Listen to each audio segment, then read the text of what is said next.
The Jeff Meacham Network's multiverse of media. For over 15 years, the recognized symbol of excellence and the standard bearer in coverage of sports and entertainment.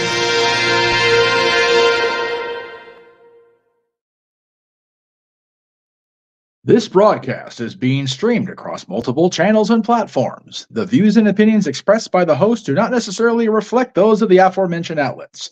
Only by super chatting will viewer comments and questions be given diverted attention and immediate priority.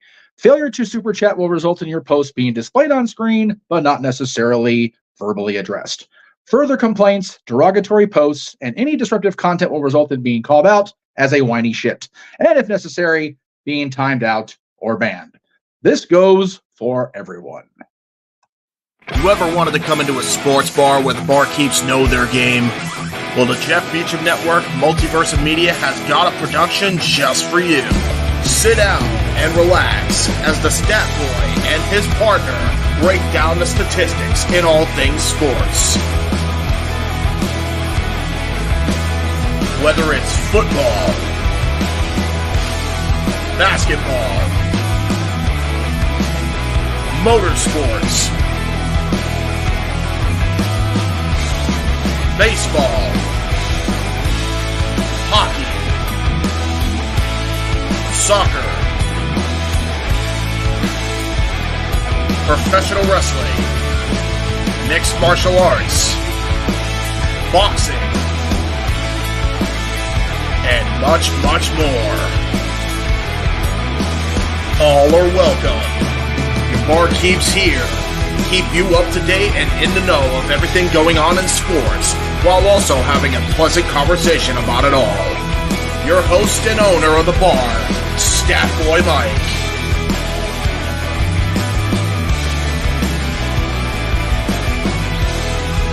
His partner in crime, Dory Lube. And a host of other guests coming in. The food's hot, the seats are warm, the drinks are ice cold, and the sports talk is plentiful. Casa D-18 Studios presents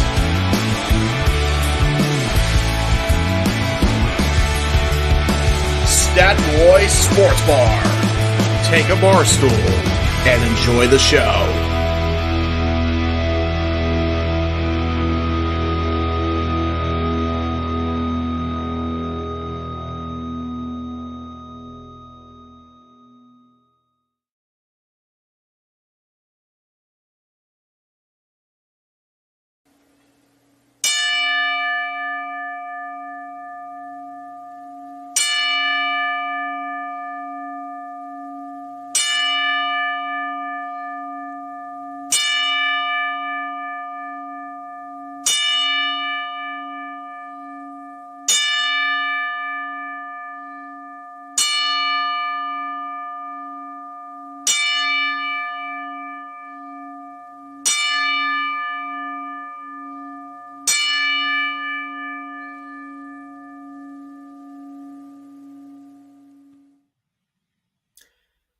How do you like me now that I'm on my way? Hello, my internet fans. Welcome to another episode of Stat Boy Sports Bar. Dory Lou is just getting off of work. She will not be with us this week. So we've got the rest of the stat crew, as in the fantasy god, DJ Mud King, and producer Jeff down in the control room. We start our show off with a bit of sad news as country superstar and potential legend Toby Keith has passed away today at the good old age of only 62 years old of stomach cancer. Of course, 20 number one hits with, of course, How Do You Like Me Now, Who's Your Daddy, Beer for My Horses, Drinks After Work, Hope on the Rocks, Bullets in the Gun, Big Dog Daddy, Unleashed, Blue Moon, American Ride, Peso in My Pocket in 2021. Should have been a cowboy, by God. Exactly. That don't make me a bad guy. How many Toby Keith references can we get in the first 5 minutes of this beautiful remembrance? Of course, he did have stints in wrestling. Of course, getting involved in the what match was that? Jeff, help me out here. The premiere episode of TNA in the Gauntlet for the Gold after having shenanigans to Jeff Jarrett during his concert, man. Indeed. And then, of course, he popped up with the Bella twins. Well, he was the guest host of Raw that night in 2010. I just happened to find it was a really cool shot of him with the bells on the ramp. Okay, I'll throw my buddies in there. Why the hell not? And, of course, his well-known feud with the Dixie Chicks back in all those years ago. They are the Chicks. They're the Chicks. Well, no, I don't care if they're the Chicks now. They're always going to be the Dixie Chicks. You know, but I did not like waking up this news. You know, living in Tennessee, we take our country music very seriously, and when we lose one of our own, we tip our hats and say a prayer and say, "God bless you, Toby Keith. You will be missed greatly." And as far as the references, the anthem of my life and my father's, I ain't as good as I once was, but I'm as good once as I ever was. There you go. That's it, brother. And that is the truth, folks. I'll drink to that. Fuck yeah, right. All right. As stated in the beginning of the show, and as always on the Jeff Meacham Multiverse of Media, if you want to dictate this conversation, I cannot stress this enough. I stress it every week. Super chat, please, super chat. It is not that we are ignoring you. That is not the case. But if you want my attention, if you want me to absolutely stop what I am talking about and acknowledge you, a couple bucks won't hurt. It's not that serious. All right. And we are dead ass serious about that whiny shit part. Please bitch about it. Go ahead, please. Because I'm on screen today, so I give no fuck. And don't be surprised if I do my voice as a watch along for that little. If I record my sayings, I say it every week. All right, let's get into the news so we can get to the main event. We start with PGA Golf and a very interesting situation out of Pebble Beach, California. The winner, of course, was Wyndham Clark. But the big story is, as it is always in Southern California, when precipitation falls from the ground, it's an event. The rain got so bad that the Pebble Beach people and PGA decided that we had to just end the tournament after 54 holes of play. The fourth round could not be played because the golf course was just way too wet and way too puddly. So they declared that Wyndham Clark is the winner after 54 rounds. I believe this is I believe this has happened before, but not too long ago. So, taken from PGAtour.com, Wyndham Clark earned his winning moment at Pebble Beach, his self-described favorite place in the world. It required one less round than expected, but semantics will fade with time as Clark earned his third career PGA Tour title at the AT&T Pebble Beach Pro-Am and etched his name into the history books in the process. Last year's U.S. Open champion is now also a champion at arguably the game's grandest venue. Clark's win came on the strength of a course record third round 60 at Pebble Beach Golf Links that gave him a one-stroke lead into the final round at 17 under 199, which eventually meant victory as the final round was canceled Sunday evening after heavy storms rocked the Monterey Peninsula through the day. They did initially want to push back the tournament one day, and they did try. Under PGA rules, they do have to make an attempt to try to complete the course or complete the tournament and the course to get the course ready. It just didn't happen. So he said, guess what? All points and all monies will be given out as a three-round tournament, and it's mostly for the safety of the players. Yes, and Pebble Beach learned what they've known in the Valley for years. It's never good when you have to end prematurely because of a wet hole. Anyway, move right along.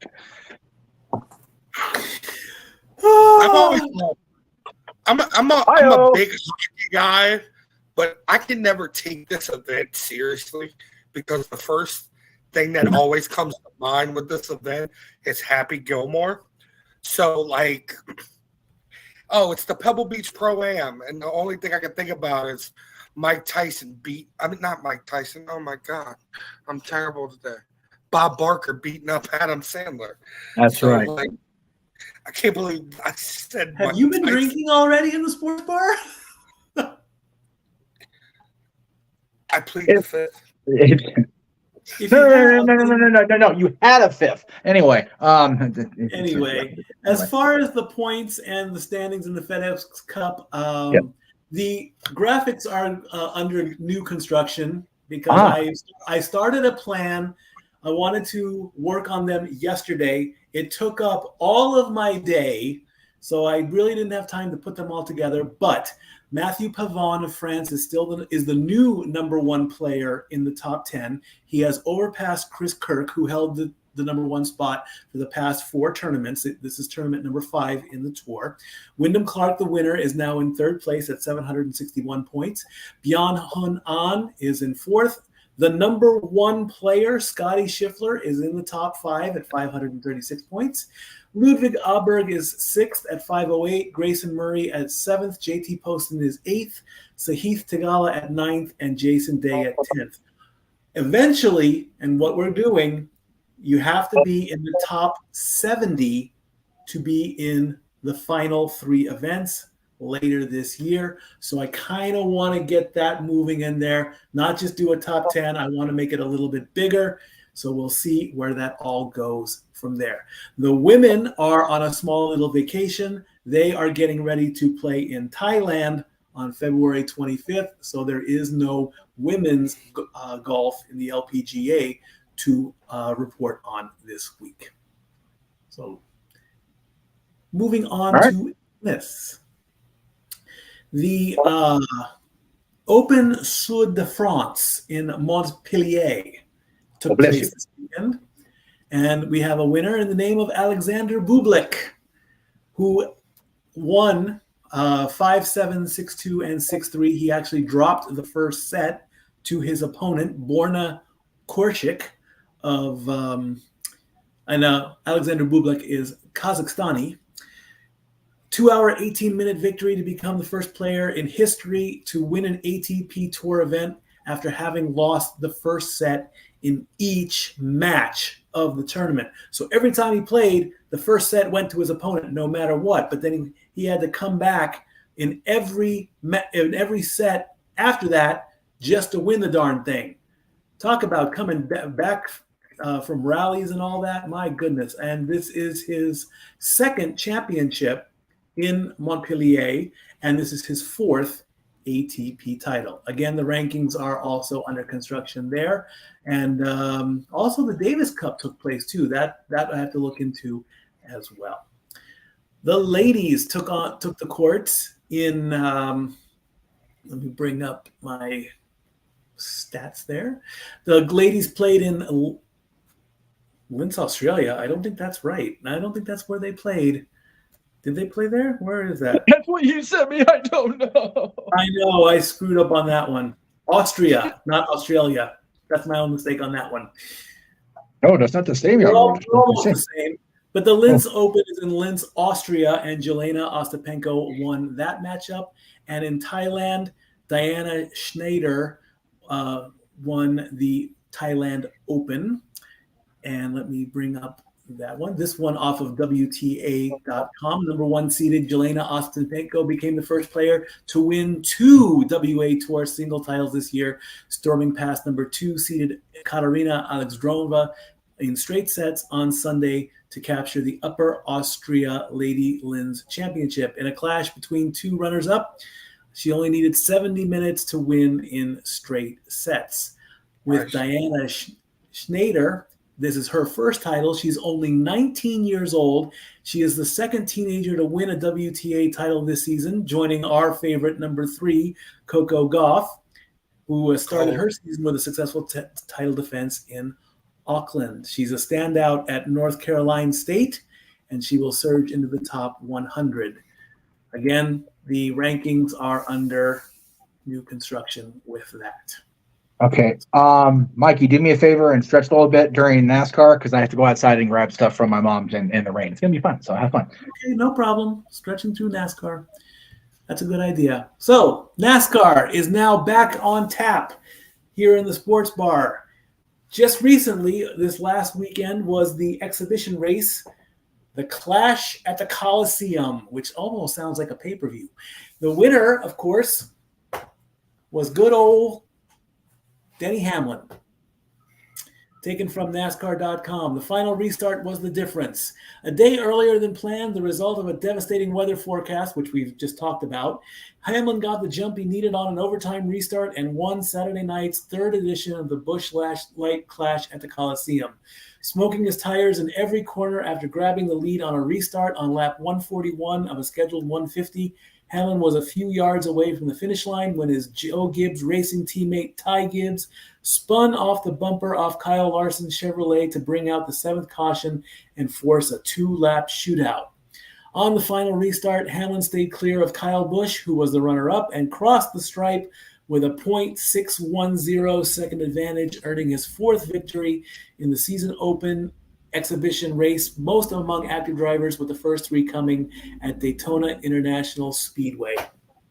Given the prediction of heavy rain and possible flooding from Sunday through Tuesday, NASCAR made the unprecedented and provident call to move the start of the race from 8 p.m. Sunday to 8 p.m. Saturday.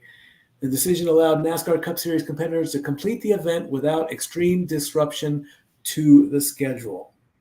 And of course, this is an exhibition race, but let's face it, there's always going to be some kind of controversy or some kind of disagreement in the pits after the race.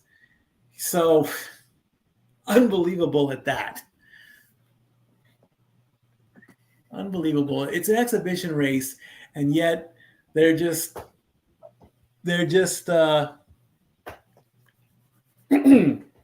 they're letting it get to them. Of course, here is the 2024 schedule. It all starts with the Daytona 500.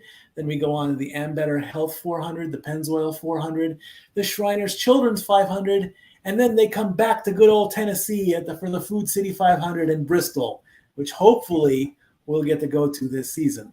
Then there's the Echo Park Automotive Grand Prix, the Toyota Owners 400, the Cookout 400, the Auto Trader Echo Park Automotive 400. The list goes on and on. And if you remember how it works, if you win a stage, you get 10 points. The top 10 from 1 to 10 get points 10 down to 1. Depending on how many stages, that's how many points you get. The person who comes across who gets the checkered flag, earns 40 points for a race. Yes, Zach? Who are you excited to see the most? To break out in their potential this season. Well, I'm not keeping up on the rookies this year, but we are Team RCR, so we're going to stay close with our Austin Dillon, and I might give Kyle Busch a little bit more niceties, but my go-to guy is number 9, Chase Elliott. He's my go-to guy.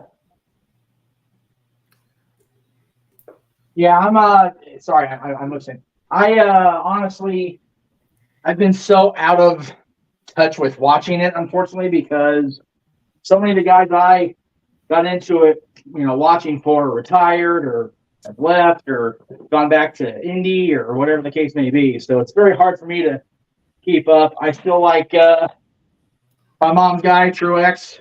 Love him. But I like Chase Elliott. It's just hard because there's so many more, at least it seems to me. And again, I could be, being that whiny shit I talked about. It just seems like there's much more, crybabies and whiners and, dirty drivers than there ever used to be. It's kind of sucky.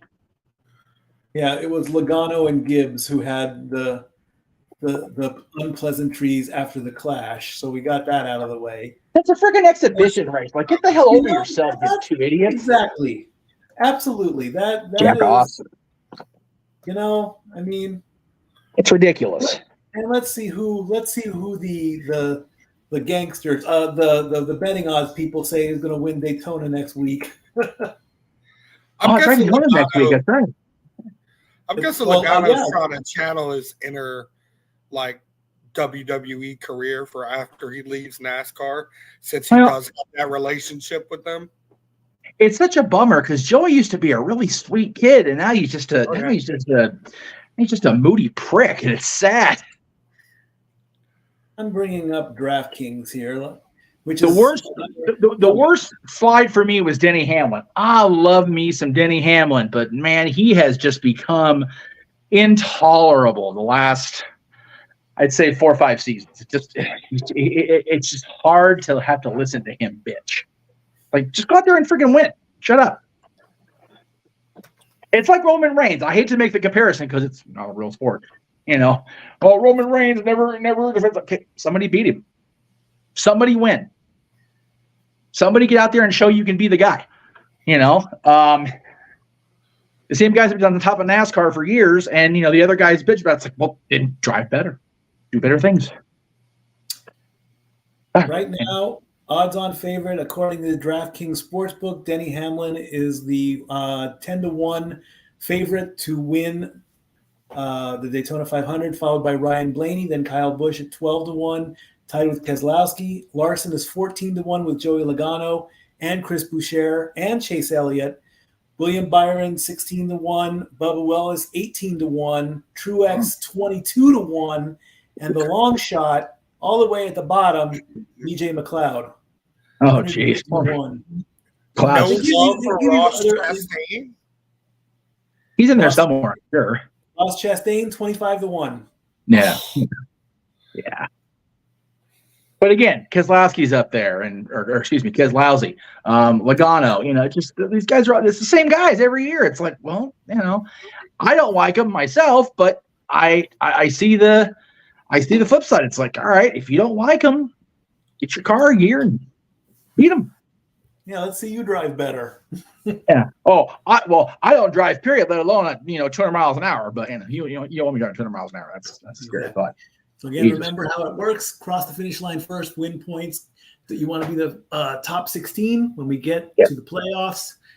And we race 3 races, go to 8, 3 more, go to 4. When we reach the final 4, the big race in Phoenix, whoever is the leader of those 4, you don't have to necessarily win to become the champion. You just got to finish better than the last 4. Who's the leader of the drivers at the end of the year? He will be the NASCAR Series Sprint Cup champion. Or it's not sprint because they don't do it anymore, but whatever. There you go, indeed. Hey. And of course, as always, now. We'll keep you up to date with all the stats and all the points leaders, not just in the Cup Series, but with Xfinity and the Truck Series as well. Everything. Who is the Cup Series title sponsor this year? Do they have one? Not that I know of. I haven't looked that up yet. Okay. I was just curious. I was just genuine curiosity. Well, NASCAR's all about sponsors anyway, because you got the Cheerios car, you got the Nestle car, you got. That was one of my favorite Rob Williams bits. They should have politicians dress up like NASCAR drivers. Everybody that they're getting money funded from, they should have to wear jackets, just so we know what's up. Right. freaking at the victory party in November. I'd like to thank the NRA team for their contributions today. Yeah, just Click, click, boom. right. Yeah. Ha! That's a song. That was the WWE pay-per-view theme one year. Yes, it was indeed. No Mercy 01, baby. That's Yeah, right. that's scary. Okay. Indeed, it was. There we are. All right. Gotta move the ticket. Basketball in week for the next week. The top three spots have not changed. UConn, Purdue, and North Carolina all staying put. Kansas moving up 4 spots. Houston dropping 1. Our Tennessee Vols are in the top 10 at 6th. Marquette moves up 2 spots. Arizona moves up 3. Duke drops down 2. Illinois moves up 4. Wisconsin drops 5. Auburn up 4. Baylor up 5. Iowa State drops 2. And South Carolina, they are brand new. They are debuting at number 15. They must have been doing something right to just vault over the bottom half of the top 25. The Crimson Tide are out of the bottom of the barrel and have moved up to number 16, 8 big spots, as Kentucky almost gets the roller coaster drop at 7, and they are at 17. Dayton moves up 3. Creighton drops 6. Florida Atlantic stays put. BYU goes up a spot. Utah State drops 5. Texas Tech hits the roller coaster at a drop of 8. San Diego State is new, and New Mexico drops 6. For the ladies, South Carolina again for another week at the top of the list. Iowa moves up 1. North Carolina State moves up 2. Colorado moves up 2. The Ohio State is in the top 5 as they move up 3. Stanford drops 2. The Longhorns move up 5. Kansas State drops 6. And here's a shocker. UCLA and USC right next to each other. UCLA did drop 2. USC did go up 5. UCLA basketball, much more fun than USC football. UConn stays put at 11. Notre Dame goes up 2 spots. LSU drops 4. Indiana drops 4 as well. Louisville only drops 1. Virginia Tech goes up 1. Oregon State goes up 1. Baylor almost with a roller coaster drop, dropping 5. Gonzaga and Utah stay put. Creighton moves up 1. West Virginia moves up 1.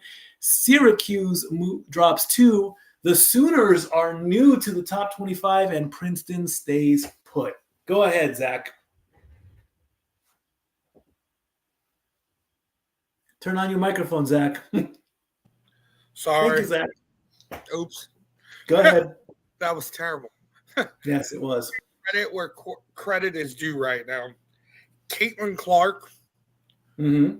Man, this girl is insane. The way she is playing right now is probably the best basketball in basketball, counting women, men, everyone. Caitlin Clark is a special player, and Iowa is going to be dangerous going into the tournament because this girl is just hitting on all cylinders, and it's special to watch. When you're the top story, one of the top stories ESPN wants to talk about, you know you're doing something right. So cheers to Caitlin Clark. There you go. March Madness, we're getting pretty close. We should be getting towards the mini tournaments in a couple weeks, if not, and then I think it's mid-March. To which we will do a bracketology 101, and won't that be fun? Oh yes, unbelievable! Bracketology no 101.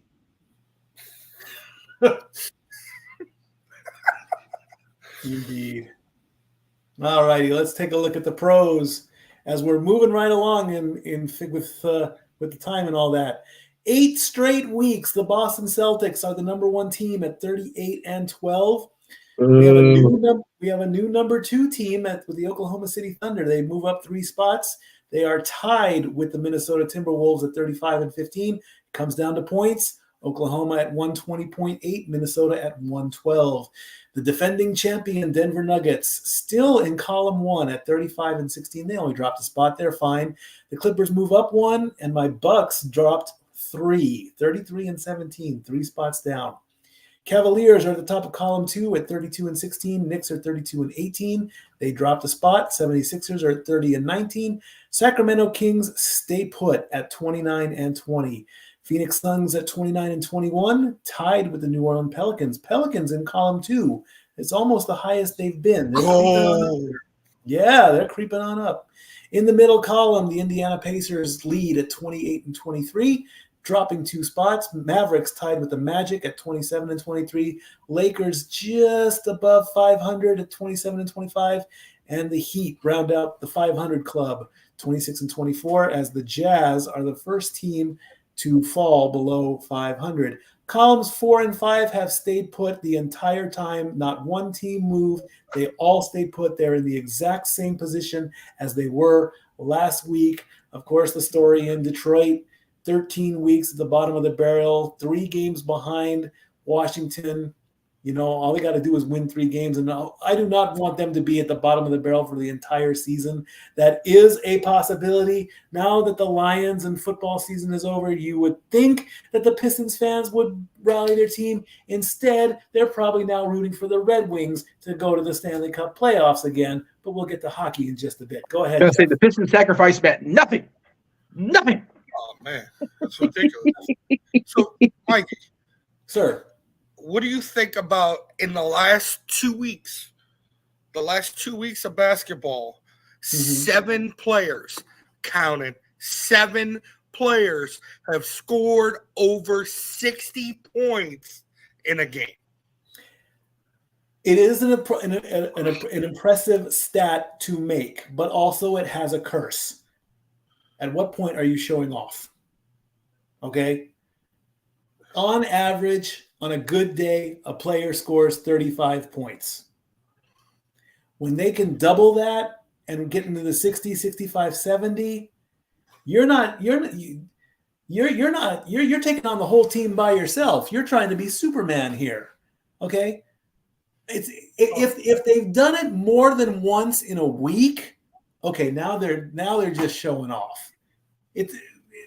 But it was okay when Kobe did it, right, LA? It was okay when Michael Jordan did it, right, Chicago? It was okay when Wilt did it, right, LA?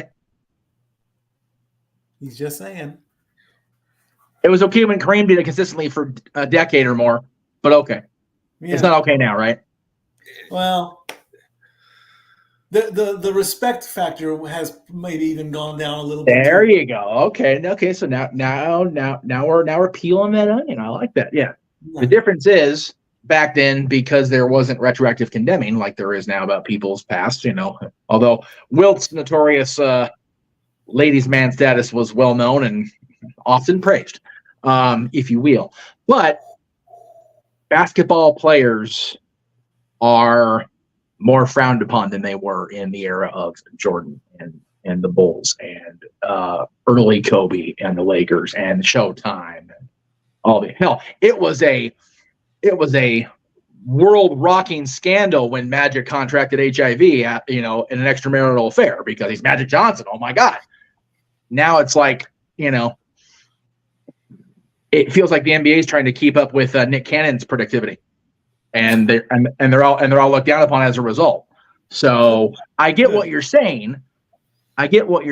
But if these guys are talented enough to, throw up 60, 70 points a game, fucking let them do it. The point is the W. The point is earning that money you're getting paid, ridiculous amounts of. Yeah, indeed. 70 points, it's like, yeah, you're in your money, you're throwing that kind of ball. I'm just throwing it out there.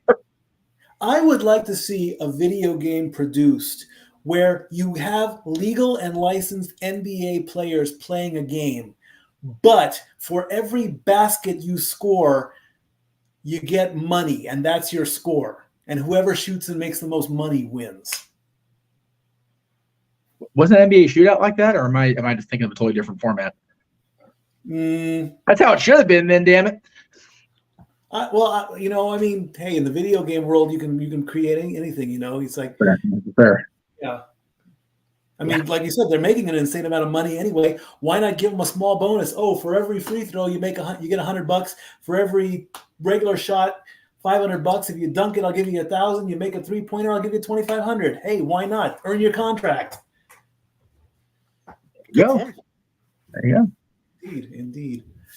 That could cover anything. It could cover them already having the outside the bedroom shenanigans, or it could, make sure they're more likely to stay straight that way. They don't have to put all that money. Indeed. Right, because right now we're on a collision course for Boston to win another championship. So the way they're playing right now, I will agree to that. Yes. If you live in Los Angeles in the summer when the NBA is over, hide if Boston wins. Jeez. My main team, yes, I'm from New Orleans. Of course, I got a root for the Pelicans, but my main team is in LA. Well, there you go. Same here. I live in Tennessee. We have the Memphis Grizzlies. They're not doing so good. My home is Los Angeles. I grew up a Laker. I ran off on the Lakers. I'm following the Bucks now because of Giannis. Do I want to see the Bucks win another title? Absolutely. Do I go with the stats? Do I go with my heart? Do I go with my home? How about whoever wins, and I just say I like it and go with that one? Well, Memphis needs to control its gun problem, but that's... Oh, you just took a shot at them, didn't you? Well, I took a shot at Ja. Yeah. He's paid his crime. Yeah, he's paid his crime. Jeff, I think we need a break before we go into hockey, don't you? I think you're right. I think we do. And it just so happens that we've got that beautiful trailer for the Gary Hebert documentary going into hockey. So let's do it.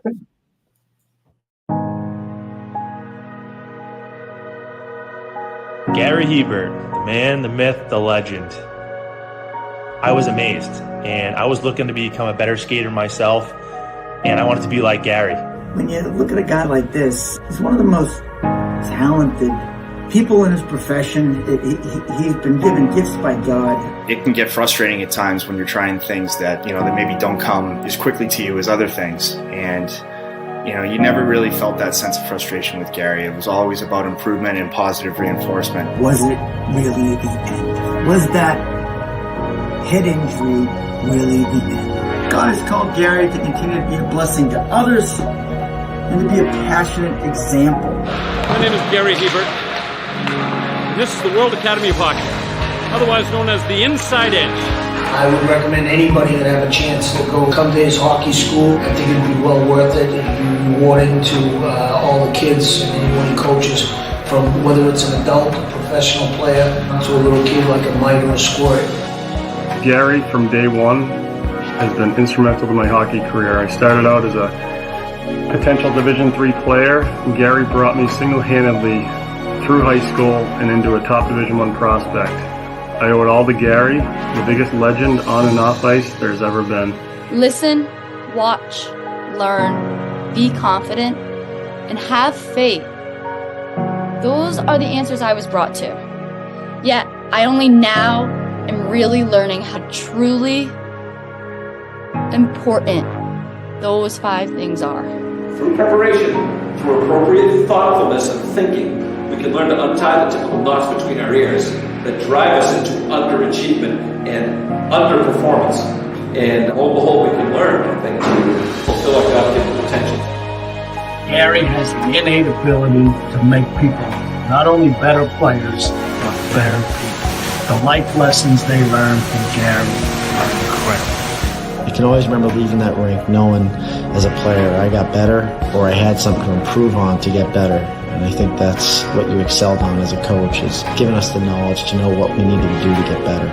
There's coaches who know the game, but can you communicate and create passion in your kids and in your players? And Gary's able to do that. Gary's got great knowledge and the great hands, but more importantly, his ability to connect with people and care for them. His communication skills, to me, really stand out and separate him, and that's why he's one of the best, in the world.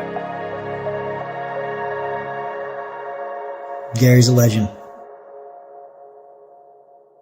He's a special, special man.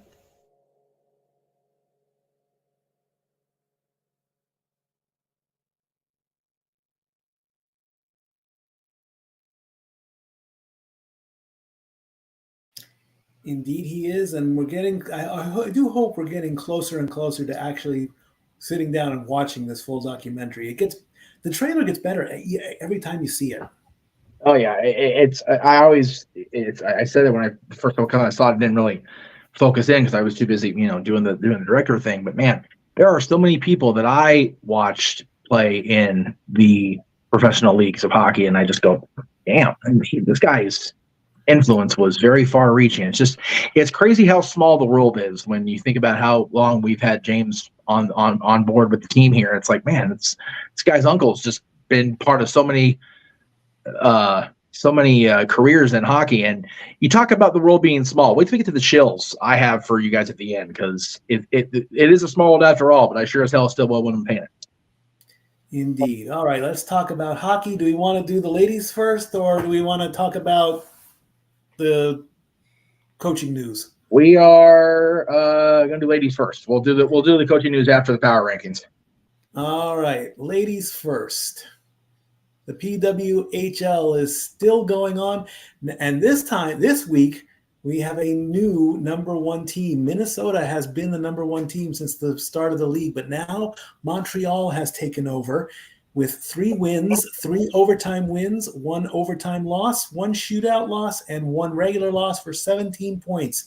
They are now the league leaders. Minnesota is in second place with 3 wins, 2 wins in overtime, 2 overtime losses, and 2 regular losses at 15 points. Toronto, Boston, and New York are all tied with 11. Toronto gets the higher spot because they have more regular wins in regulation, so they have 3 wins. Boston is at 2 wins and 2 overtime wins. They have an overtime loss and 2 regular losses. New York has 4 losses, so between Boston and New York, Boston is the higher ranked team, and Ottawa is at the bottom with 10 points. As far as the men go with the power rankings, not much of a change happened this week because of it being All-Star break. So a good majority of the teams have all stayed put, except for the Rangers, who moved up 2 spots.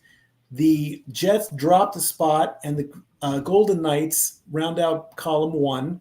They're at the bottom. Column 2, the Red Wings and the Maple Leafs switched spots. The Kings went from column 3 to column 2. The Blues dropped a spot. The Predators are now at column 3. The Islanders, with their win last night, moved them into a tie with the Predators. Seattle ended up dropping 1 spot.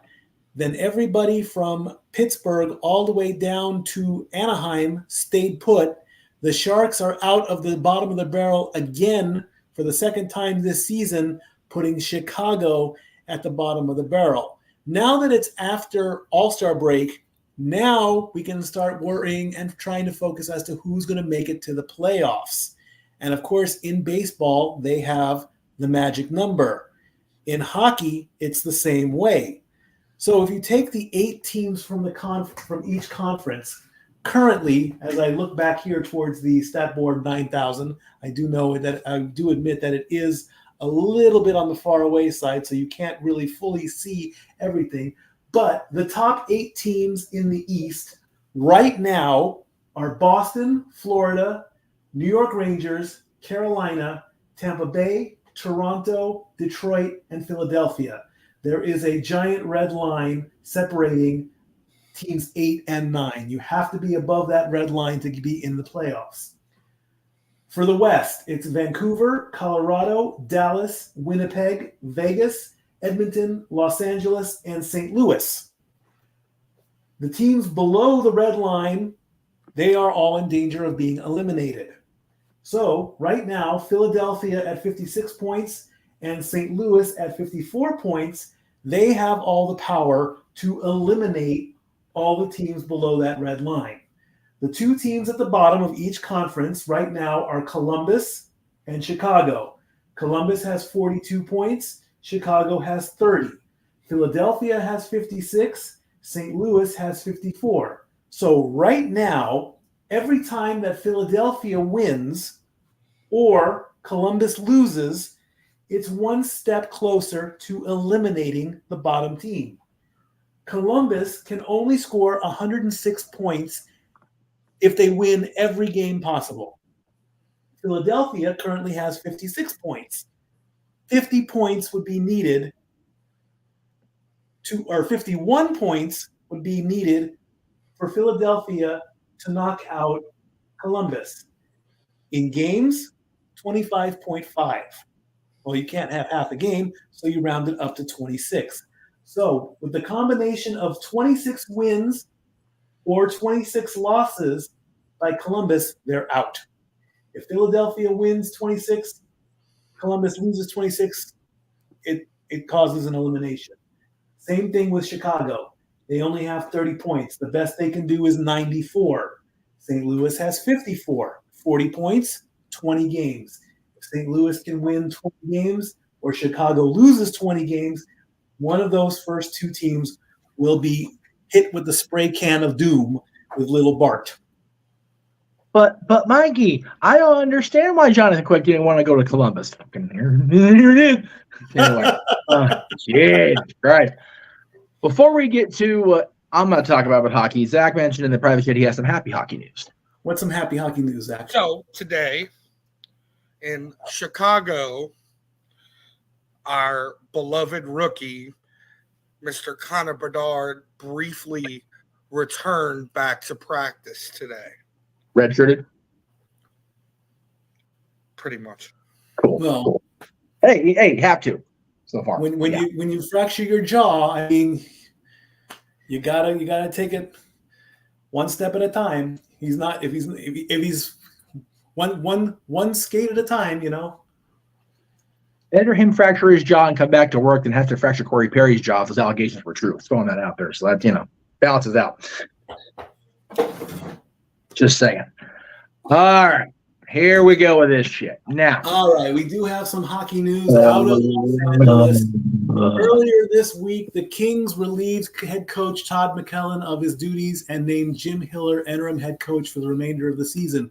In a statement, which is being presented here, the Kings thank Todd for his hard work and dedication to the organization. He has done a tremendous job in moving us forward and making a positive impact on the group and in our community. It was not an easy decision, but we felt the change was necessary at this time. Jim is a well-respected member of our staff who is familiar with our players. We are confident in his ability to lead our team effectively during this pivotal time. Signed by Rob Blake, manager, VP, and general manager of the team. As you can see, his stats, he had a coaching record of 164 wins and 130 losses with 44 overtime wins from 2019 to 2024. In 2019, the Kings only got to 7th place in the Pacific Division. In 2020, they were 6th in the Western Conference. In 2021 and 2022, they did make it to the playoffs, but in both rounds, they lost to the Oilers. And currently, as of the time when the statement was released, they were 23, 15, and 10. They currently do hold the 7th playoff spot. They are 4th in the Pacific Division. When I first got this news, my first initial thought was the Kings are doing okay. They're not doing the level of the Stanley Cup championships that they had, but they're doing okay. There's no need to panic, yet they still want to make the move. Jeff, you're the resident Kings guy, so go ahead. The floor is yours. So here's I'm gonna stone cold bottom line this. Go ahead. The Kings shouldn't have a record they have with the talent we have on this team. I say that because I've been monitoring the talent we have on this team. The Kings have such a solid foundation. The problem is not just the coaching. Rob, I love Rob Blake. I do. My aunt was his family's dog groomer for many years when she still lived out here, and he was during his first and second run as a player with the team. So I don't have a whole lot of ill will toward Blake. I love Blakey. He definitely earned his spot in the rafters as part of this team. Having said that, he's fallen into the same trap that Dave Taylor fell into as GM, and Dean Lombardi did toward the end. Trading away the future for a name. The problem with that in recent weeks has been, I forgot to say his name. I think it's Dubois, and if I'm wrong, forgive me. Has a reputation for whining and not wanting to play at the level he's capable of where he's been, and he's come here and done the same thing. It's problematic for a team like this when everybody's harmonious and synced up, and you combine that with just the Kings' usual shenanigans of playing at the level of their opponents. Let me just throw the rankings back up here so I can illustrate this point, better than I can verbally. So everybody you see below us, St. Louis all the way down to Chicago, when we play those teams, and I am saying we, I know I don't play for the Kings officially, just work with me here. I'm using verbiage of my 40 years. We play like the Ducks and the Sharks when we play these teams, and we suck as a result. We go in and we play, Vancouver or Colorado or the Rangers or the Knights, and we win. And that's great, but you can see where the ratio would present a problem because there's more teams behind us than there are ahead of us. And if we're not beating the teams we should and beating the teams we shouldn't, we're going to end up, 4th place in the division, 7th place in the conference, and we're going to be treading water, kind of like I've been doing in the garage all week. That's just the way it works. And the Kings are too damn talented, too damn deep roster to be pulling this shit. McClellan's firing is a Band-Aid. It's not gonna cauterize the wound. It's not gonna scab it over. I am telling you this right now. You can sit here and if I'm wrong, come preseason, come camp, then I'll own it. Rob Blake is out as GM over this summer. It's going to happen. Like I said, I love Rob. I will forever, be a fan of his. I hope a friend of his still after what I just said. But the problem starts at the top. Shit trickles down. McClellan, I was not a fan of his hiring when they brought him in. If I'm being honest, I'm a loyal Kings guy. He coached the Sharks, coached Edmonton. Didn't like Tom McClellan, but won't look the other way. Gave an opportunity. Again, that record. Where's the thing? 30 something games over 500, and if you count the 44 overtime losses, we're under 500 at the end of the day. That's not going to cut it. When he took over, we were 5 years removed from our last Stanley Cup win. I don't see this team being in the playoffs past first round again, and that's bullshit because it should be. We should be going deep in playoffs. That's just my thoughts on it. I can agree with it. It's like, I am not a big fan of chopping off the coach's head, getting rid of a coach because a team isn't producing. I get it.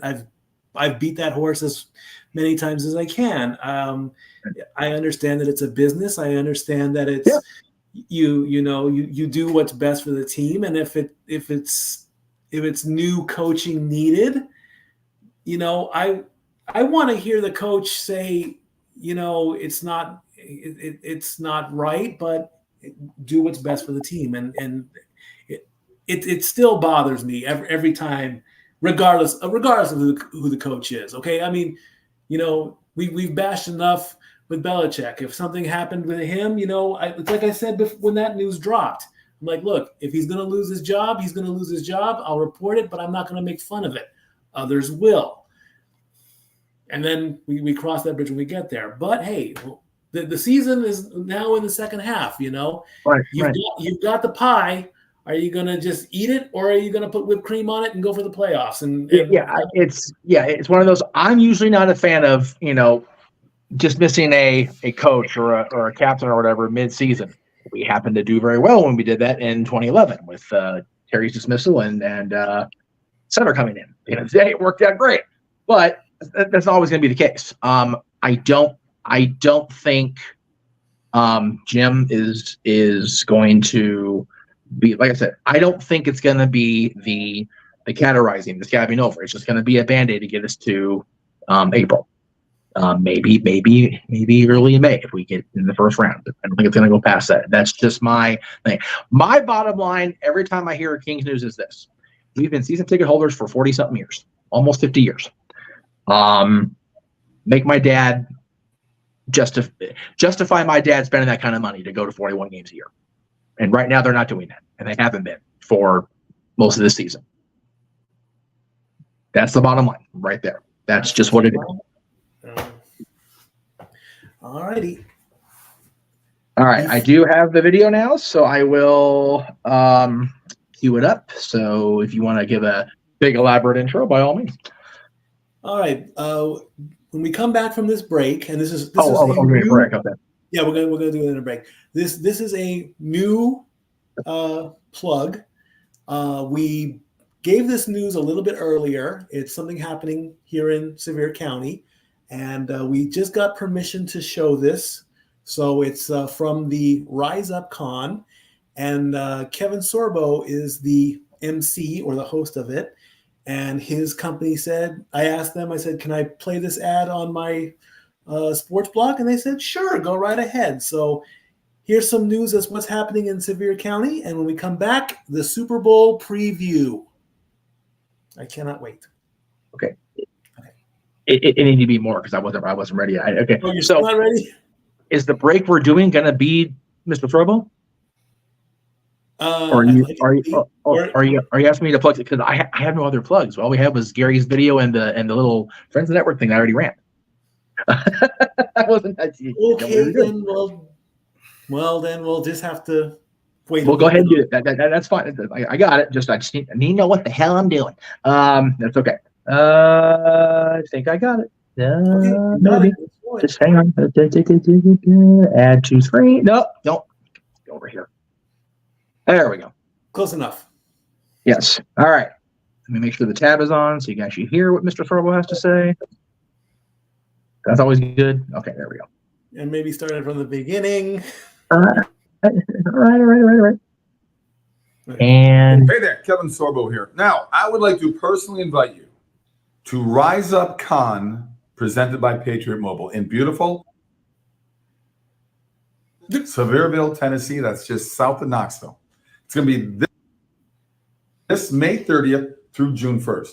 So join me along with many of my friends from some of your favorite faith-based films. For more information about this fun and faith-filled weekend, just visit riseupcon.com. That is riseupcon.com. Bring the family. See you there. God bless. I cannot wait for that. I'm going to download that video and make it less choppy in the future. Sorry about that. That's okay. You got the point across, and we can continue promoting that. And yes. Of course, I'm excited there to meet Dean Cain and Sean Patrick Flannery from Superman. I love it. Yeah, I didn't know it was. I know Ripley. I know. I did not know it was faith-based, so that's an added bonus. I didn't know Dean Cain was faith-based. I did not know that about him. Yes, Zach. Jeff, before we leave the whole hockey world, I think Spencer Carberry should be a leading candidate to be your next head coach. Yeah. He's an offensive mind in Toronto. Yeah. We've got a good staff in place here in Los Angeles. I don't disagree with who Todd has in place. It's just, again, they're playing with his style. So it'll definitely be a decision because, I mean, the statement even says Jim's going to be the interim until the end of the season. I mean, he's not going to be the guy past this campaign. He's not a head coach, and I like Jim, but he's not a head coach. So we'll definitely be looking at Spencer and a lot of other people. I'm sure we'll definitely be. Listen to me. I'm sure the Kings, whoever is GM and whoever, if it is Blake, then cool. We're having to leave our seats this season because they're carving our section out to extend the patio inside. So if we're going to have to move anyway, I'd rather have my dad be okay with spending money to go see this team. And right now, it's kind of like, okay, there's a game Saturday, but there's not a home game until then. There was a home game tonight, probably wouldn't go with all this weather. And that wasn't even a conversation 10 years ago. Like, nope, we're going to the game, fight through it. Now it's like, I don't want to fuck up my car. Kind of just not worth it today. Sell the tickets for the day. And Mikey knows that was never a conversation when I was living with him and JJ. I was like, nope, you get there. You find a way. So that's the ultimate indicator for me. It's like, okay, let's get these guys back on track. All right. Do you want to do the other breaking news for that you posted? You know what? Let's go ahead and do the Super Bowl thing really quick, because I kind of plugged this as a Super Bowl preview. We haven't even talked jack shit about the game yet. So at the end of the day, so let's go ahead and talk about the Super Bowl, and we'll do the sports streaming news after the Super Bowl preview. All right, the Super Bowl is upon us. Super Bowl 58 coming up this Sunday at 6 o'clock, or at 6:30 is kickoff. This graphic here is what you're looking at, is how San Francisco got to the Super Bowl.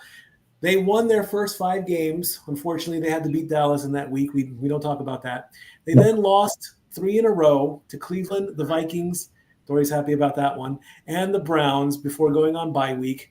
Then the last almost second half of the season, they won the next 6, going from Jacksonville all the way down to Arizona, where they clinched their playoff spot and the NFC division title. They lost to the Ravens. They beat the Commanders to get the number 1 seed. And in week 18, they lost to the Rams to finish out their season at 12-5.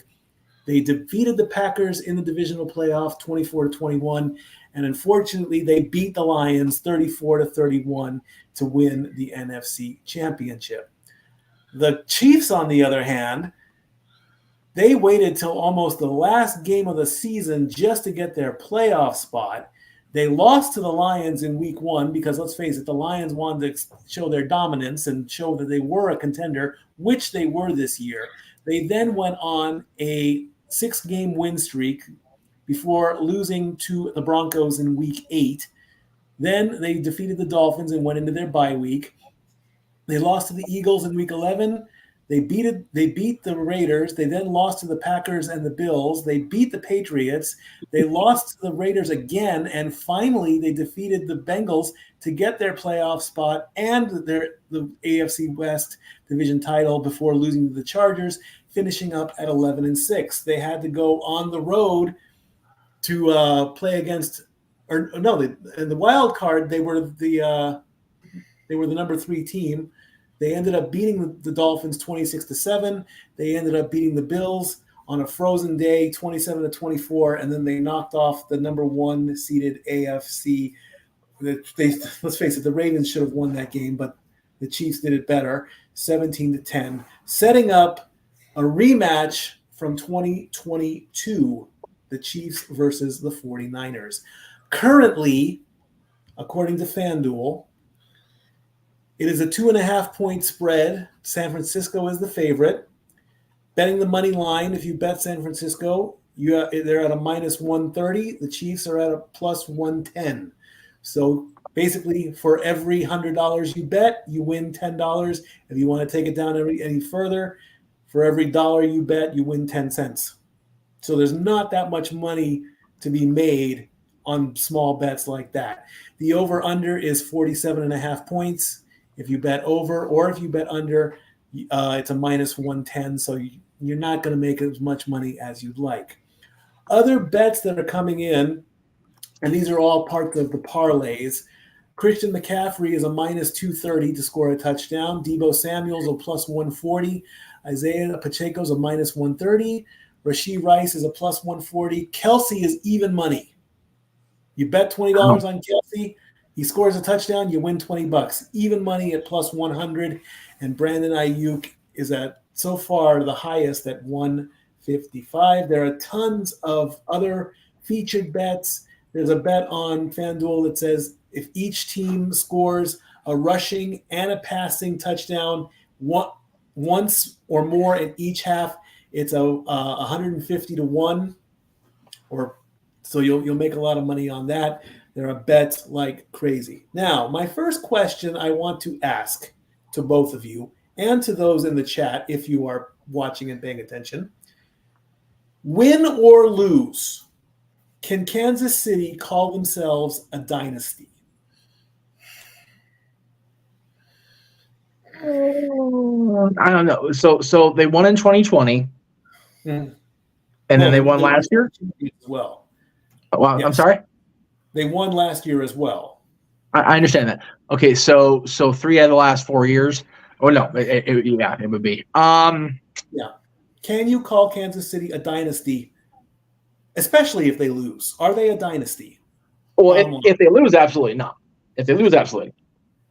Okay. I unfortunately think that this season, Kansas City Chiefs campaign is going to be not focused where it needs to be. It's going to be the story of young love and media attention on the wrong things. So, and again, that's not me shitting on it. I love it. It's cute as hell, whatever. But if they win, the media will find a way to make it about Travis and Taylor. If they lose, they weren't good enough to be here. They just got here because the media attention and everywhere. So classifying them by this season is a incomplete case study, I guess, is the best. Like if you're a scientist, too many variables in the petri dish to get a proper read. Okay. The Japanese government fuck. stated, and they actually sent out a press release. The embassy, the Japanese embassy in this country. Let me be clear on what Monkey's saying. The Japanese embassy here in the United States. They have declared that if Taylor leaves at a reasonable time after her concert in Japan and flies the 13 hours it takes to get from Japan to Las Vegas, she will make it in plenty of time to enjoy the game. She'll be here at like 3. Yeah. For a 6 p.m. kickoff or whatever the hell it is. Yeah. 3 Eastern. My question is, why is this news? Okay. We're trying not to go too far off time. Do you really want to ask that question? Just asking. Seriously. We've been really good the second half of this season, not getting this poor motherfucker up here riled up about the Swift nonsense. You really want to do it the week going into the game, the show before the game. Do you really want to do this, Mike? No, not really. Okay. I see Dory Lou. Lou is coming. Oh, what the? Jesus is gonna win. That was tremendous. I need to send that clip to Aaron. That was old XMV style, throwing shit at people off camera. That was delightful. I enjoyed the hell out of that. Dory, make sure you stand there next time so you can hit him in the nuts with it so he collapses like Aaron used to. That'd be funnier than hell. Anyway. Oh man. Yeah. So more Viking memorabilia in the house. I love it. So I think the reason it's news at the end of the day is because they've purposely made it a point to acknowledge the fact that they're going to have multiple feeds. They're going to have the traditional CBS sports feed for us, crazy, diehard football fans, but they're also going to have a Nickelodeon feed for family-friendly programming for Swifties. So that's why it's news, because even the heads of state and their ambassadors are making sure that Taylor Swift can get to Vegas in time to lead her Kansas City Chiefs into battle. Zach, go ahead. Okay. I got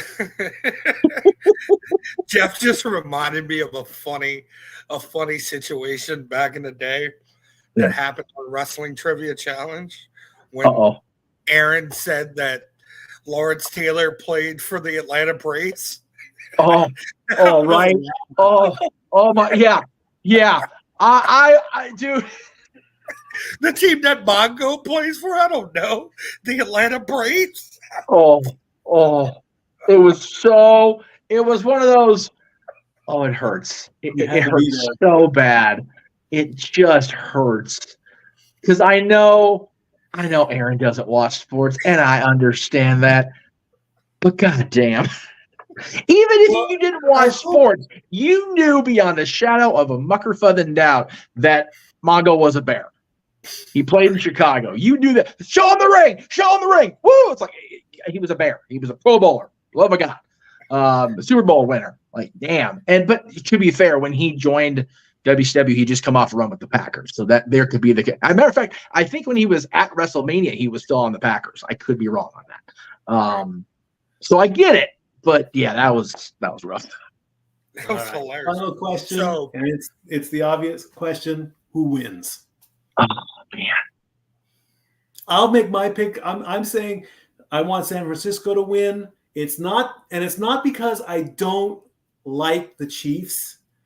I'm just not happy with all the media attention and all this. They're not focusing on the play. Okay. They're focusing on the people, that's taking away from the game so they can have their championship. I'm going with the youngster. I'm going with Brock Purdy on this one. He deserves it. It's his second year as playing, so give that boy a ring. I'm saying, and I'm hoping it's going to be a good game because when we get to the shills, you'll see why. I'm going 49ers by 3. Okay. Go ahead, Mr. Fantasy God.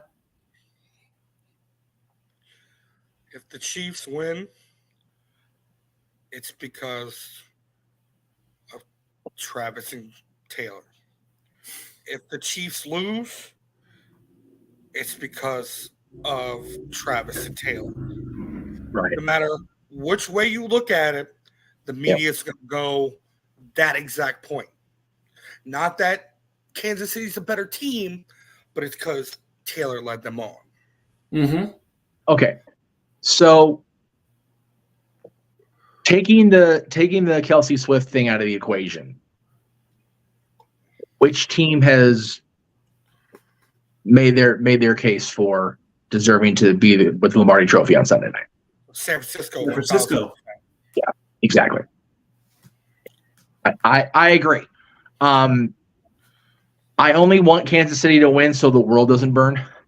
At the end of the day, if I'm being honest, I want to see my 41st birthday. I want to see my kid. I want to see wrestle. I want to see how the hell WrestleMania turns out after all this bullshit this last week. My God, I want to see how it ends. And you will in 2 days' time. I don't want the world to burn. By God. With the San Francisco Joker, thing, some people just want to see the world burn. I wouldn't talk about Heath, but okay. So with the San Francisco thing, Mikey, I think, unfortunately, the MVP in regular season always goes to a quarterback, even though this year none of them deserve it. Yeah. Right? Yeah. The true MVP of the year is 1,000% CMC.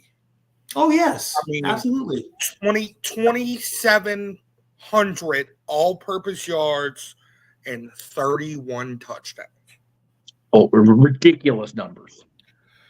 Indeed. That's why I want him to win the Super Bowl. Absolutely. Absolutely. And I'm doing it for Paul Heyman, damn it. Yeah, I'm surprised we still haven't gotten that unless they're not going to show it until Super Bowl Sunday. I mean, Paul's a little busy trying to make sure he don't lose his meal ticket come Thursday. Exactly, indeed.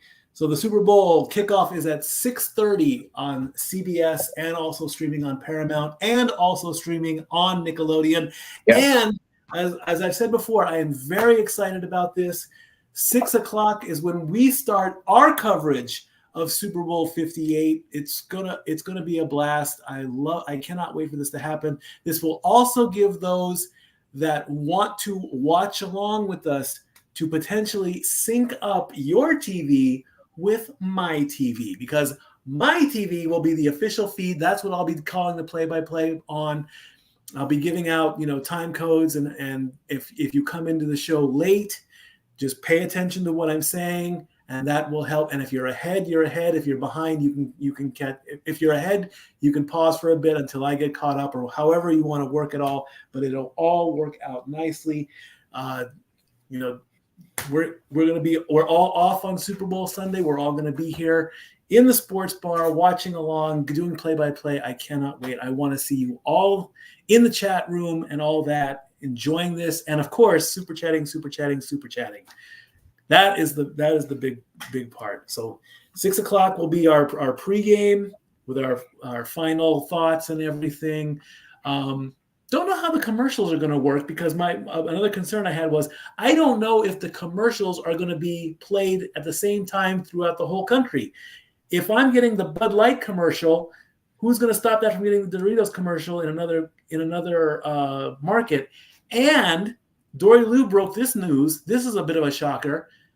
The top 3 car companies or top 4 car companies are not producing the Super Bowl this year. What's up with that?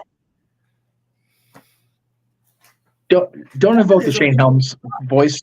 We don't even know hurricane winds with all this rain as it is. No, stat boy, it's a bad stat boy. Okay, it's a bad stat. Hey, you don't want my problems. Yeah, no. Hurricanes are my department. No. Hurricanes are not to be trifled with. We had 1 touchdown last year. This state went into a goddamn panic. Like, what we in Florida? What the fuck is this cloud shit? No, stop that shit. No. Oh. No. Right. We got fires out here. We got earthquakes. We've got floods, fucking apparently. One more story to go before we get ready for the Super Bowl. Jeff, take this one away. This one's all you. This is a big game changer. As the top line says, Fox Corporation, Warner Bros. Discovery, and Disney are set to launch a new streaming joint venture that will make all of their sports programming available under a single broadband roof, a move that will put content from ESPN, TNT, and Fox Sports on the new standalone app, and in the process likely shake up the world of televised sports. They're supposed to launch this new service in the fall. All the various sports outlets throughout those 3 corporations, because, corporations own everything nowadays. That's an ad. Hell with that. Each company would own 1/3 of the new outlet and license their sports content on a non-exclusive basis, which means all this blackout nonsense we get on the regular basis, no more. Love that shit. Good. Love to see that. The service would have a new brand and entertainment independent management team. The concept services as traditional media companies are grappling with the migration of sports, the last TV format that generates steady crowds and sustained ratings to streaming venues. Peacock streaming that NFL game was a big needle mover on this. It's going to be structured similar to when Hulu first launched in 2008, when NBC and Fox's predecessor launched them in 2008. Of course, Disney now owns Hulu, pretty much lock, stock, and barrel. Concentration of top sports under one roof will be significant. Between them, ESPN and Warner have most rights to the NHL and the NBA, while Fox, Warner, and ESPN control at present the majority of rights to Major League Baseball. Only NFL would enjoy a large presence with entities that are not part of the joint venture, with Sunday Night Football at NBC Universal, Thursday Night Football on Amazon, and a Sunday afternoon game on CBS.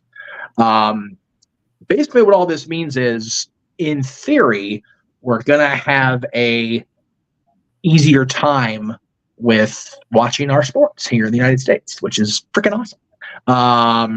With WWE moving their flagship show to Netflix at the beginning of 2025, and all the other goings on in WWE and the wrestling world, the quote unquote real sports are going to have a much different outlook come fall season. So it's going to be a cool world to live in, and I'm here for it. I do know for a fact that a lot of people that I'm close with are not fond of this news because they are traditional, tried and true cable box folks, and they're losing their minds as it is trying to watch their sports now. So we'll see how it goes come August and September. Indeed, very well. All righty. Yes, we made the show over 90 minutes. Yes. So, if you missed JJ's return to action from the storm, keeping him off air, check out his review of SmackDown, Rampage, and Collision from this morning over the Casa D-18 Studios on demand, as well as his special show earlier today at noon Pacific, 3 Eastern, from the Mind of the Renegade, talking about the continuing ongoing drama involving these four, unfortunately four for Simone anyway, entities within WWE. Tomorrow, we will have the Greg Cherry Show on the Greg Cherry brand and the Jeff Meacham Network at 7 o'clock Eastern, 4 Pacific. Your donations for the Greg Cherry Show tomorrow will give you a chance to give Greg a shaving cream pie in the puss. So there you go. Please check that out. We will also be streaming AEW Dynamite Watch Along as Sting and Darby Allin compete for what could very well be Sting's final title opportunity in professional wrestling, as he is retiring on March 3rd. They will challenge Rick Starks and Big Bill. I keep saying Rick Starks. Did it all fucking week. Ricky Starks and Big Bill for the AEW Tag Team Championship. We'll also see a number one contenders match between Swerve Strickland and Adam Page. Chris Jericho against Takeshita. CMML stars will face Bethel Combat Club. And based on the way the ticker's going there, Tony Khan will make a bowel movement. Now, Thursday, our buddy Walter Cruz will be giving his thoughts during this WrestleMania kickoff special at 4 p.m. Pacific, 7 o'clock Eastern at Las Vegas. Immediately following that, I will be live with Beaches Musings. So check that out across the entirety of my social media platforms and the like, as well as the Casa D-18 Studios Greg Cherry YouTube brand, Greg Cherry brand YouTubes. Friday, myself, JJ, and Pop Jerry Williams will be counting down our top 10 Beatles songs in celebration of the 60th anniversary of the Beatles' first appearance on the Ed Sullivan Show. Very, very cool for us to be doing that. Open mic night, of course, will be back Saturday night, as we do, 11 o'clock Eastern, 8 Pacific. Again, Mikey mentioned earlier, our coverage. First time we're going to be actually conducting a full produced watch along of something besides wrestling. We kind of did the Dodgers thing in 2020 when they won the World Series. This is a full-blown presentation. Super Bowl 58, San Francisco and Kansas City out in Allegiant Stadium in Las Vegas. We'll be live on the air at 6 p.m. Eastern, 3 Pacific.